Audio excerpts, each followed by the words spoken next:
పహల్గాం ఉగ్రదాడి అనంతరం దేశవ్యాప్తంగా విదేశీ అక్రమ వలసదారులపై కేంద్ర ప్రభుత్వం గట్టి చర్యలు తీసుకుంటుంది. ఈ నేపథ్యంలో బోధన్ బీజేపీ పట్టణ శాఖ ఆధ్వర్యంలో సబ్ కలెక్టర్ వికాస్ మహాతోకి వినతిపత్రం అందజేశారు. పార్టీ పట్టణ అధ్యక్షుడు పసుపులెట్టి గోపికిషన్, సీనియర్ నాయకులు కురిపాక బాలరాజు మాట్లాడుతూ పాకిస్తాన్, బంగ్లాదేశ్, మయన్మార్ ముస్లిం వాసులు దేశంలో ఉండకూడదని కేంద్ర హోంమంత్రిత్వ శాఖ ఇప్పటికే స్పష్టం చేసినట్టు పేర్కొన్నారు. గతంలో బోధన్లో ఒకే చిరునామాపై 40 పాస్పోర్టుల జారీ, ఎన్ఐఏ సోదాలు జరిగిన నేపథ్యంలో ఇక్కడ రోహింగ్యా వలసదారుల ప్రవేశంపై అనుమానం వ్యక్తం చేశారు. మదర్సాలు, సమస్యాత్మకమైన ప్రాంతాల్లో కార్డెన్సెస్ నిర్వహించి ఆధార్, ఓటర్ ఐడీలను తనిఖీ చేసి అక్రమంగా నివసిస్తున్న వారిని తక్షణమే స్వదేశాలకు పంపాలని డిమాండ్ చేశారు. ఈ కార్యక్రమంలో బీజేపీ జిల్లా కార్యదర్శి సుధాకర్ చారి, బాలరాజు, వినోద్, సందీప్, గౌతమ్, సూరి, వేణు, కృష్ణ, గంగాధర్ తదితరులు పాల్గొన్నారు. పహల్గామాలో ఏదైతే ఉగ్రదాడి ఉందో ఆ దాడి సందర్భంగా కేంద్ర ప్రభుత్వం తీసుకున్న కఠినమైన నిర్ణయము ఏంటంటే, ఎక్కడైనా భారతదేశంలో పాకిస్తానీ వాసులు కానీ, మరియు ఈ బంగ్లాదేశ్ వాసులు కానీ, మరియు రోహింగ్యా మయన్మార్ నుంచి వచ్చిన రోహింగ్యా ముస్లిమ్స్ కానీ, ఇంకా ఎలాంటి ఐఎస్ఐ కార్యకలాపాలు చేస్తున్న ఉగ్రవాదులు అయినా సరే ఇక్కడ వారిని కాటన్ సర్చ్ చేసి వారిని ప్రభుత్వం వారు వాళ్ళ ఇంటింటికి వెళ్ళేసి ఎవరైనా అసుంటి వాళ్ళు ఉంటే వాళ్ళని ఇమీడియట్లీ వారి వారి దేశాలకి పంపించాలని ఒక సందర్భంగా తెలియజేయడం జరిగింది.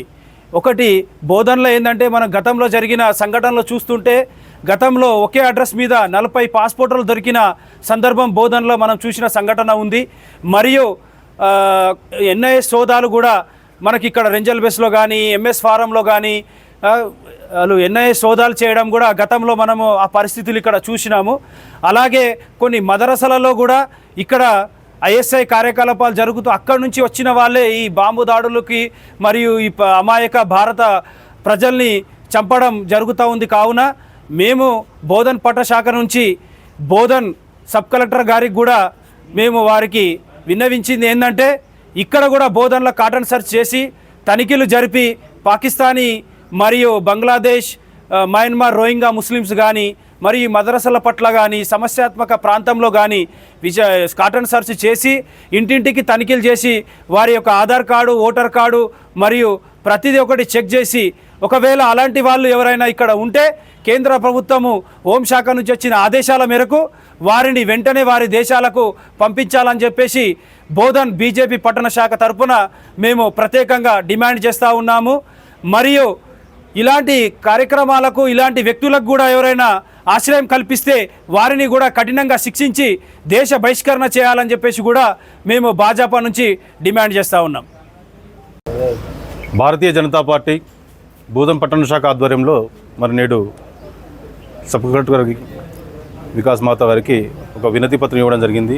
ముఖ్యంగా గత నెలలో జరిగినటువంటి సంఘటన కేవలం మత ప్రతిపాదికన హిందువులను టార్గెట్ చేస్తూ వారిని బట్టలుపదీసి మరి కాల్చినటువంటి సంఘటన.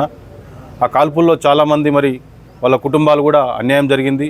వారికి ప్రగాఢ సానుభూతి తెలియజేస్తూ ఏదైతే ఈ బోధన్ పట్టణంలో గతంలో మరి ఒకటే ఇంటి అడ్రస్ మీద 40 దొంగ పాస్పోర్ట్లు ఉండి వారికి మద్దతుగా కొంతమంది అధికారులు కూడా ఇక్కడ మద్దతు తెలపడం, వారిని కూడా సస్పెండ్ చేయడం జరిగింది.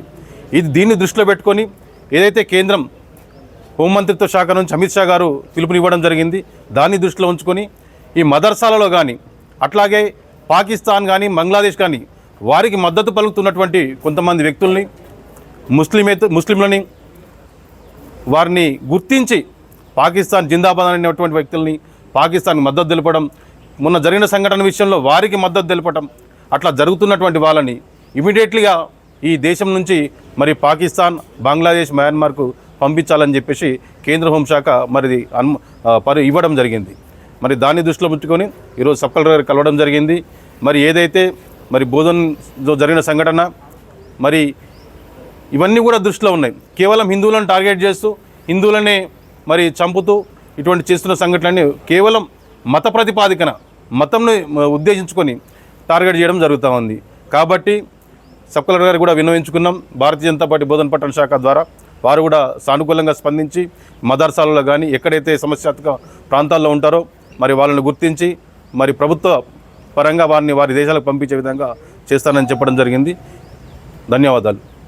మరిన్ని అప్డేట్స్ కోసం మా ఛానల్ని సబ్స్క్రైబ్ చేయండి.